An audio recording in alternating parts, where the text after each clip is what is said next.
নমস্কাৰ বন্ধু বান্ধৱীসকল। ৰাতিপুৱা শুই উঠি যি মানুহে এইখিনি কাম কৰে, মা লক্ষ্মী সদায় তেওঁৰ ওপৰত কৃপাদৃষ্টি বৰষে। বন্ধু বান্ধৱীসকল, জানো আহক ৰাতিপুৱা শুই উঠি কি কাম কৰিব লাগে। বন্ধু বান্ধৱীসকল, সফলতা পাবলৈ দিনটোৰ আৰম্ভ মহৎ উদ্দেশ্যেৰে কৰিব লাগে। যেতিয়া কোনোবাই এনেকুৱা কৰে, তেওঁৰ গোটেই দিনটো ভালকৈ যায় আৰু আত্মবিশ্বাস ভৰি থাকে, মন প্ৰসন্ন হৈ থাকে আৰু এনেকুৱা কৰিলে লক্ষ্যৰ প্ৰাপ্তি হয় আৰু মনৰ সন্মান বৃদ্ধি হয়।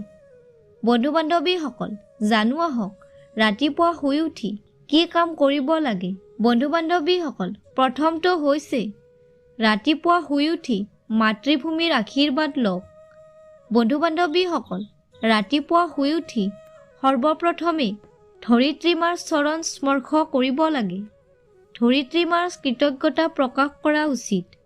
বন্ধু বান্ধৱীসকল, দ্বিতীয়টো হৈছে ৰাতিপুৱা শুই উঠি মা দেউতাৰ আশীৰ্বাদ লওক। ৰাতিপুৱা শুই উঠি মা দেউতাৰ আশীৰ্বাদ লোৱা অত্যন্ত শুভ মনা হৈছে।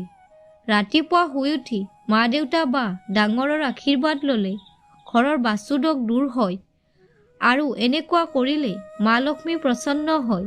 যি ঘৰত ডাঙৰৰ আদৰ আৰু সন্মানৰ ধ্যান ৰখা হয়, তাত সদায় সুখ সমৃদ্ধি আৰু প্ৰগতিৰ বাস হয়। বন্ধু বান্ধৱীসকল, তৃতীয়টো হৈছে ৰাতিপুৱা শুই উঠি পূৰ্বপুৰুষক স্মৰণ কৰিব লাগে। ইয়াৰ পৰা পূৰ্বপুৰুষৰ আত্মাই শান্তি পায়। পূৰ্বপুৰুষৰ কাৰণে কৃতজ্ঞতা জনোৱাৰ বাবে শাস্ত্ৰতো কোৱা হৈছে। এনেকুৱা কৰিলে পূৰ্বপুৰুষৰ আশীৰ্বাদ লাভ কৰি থাকিব।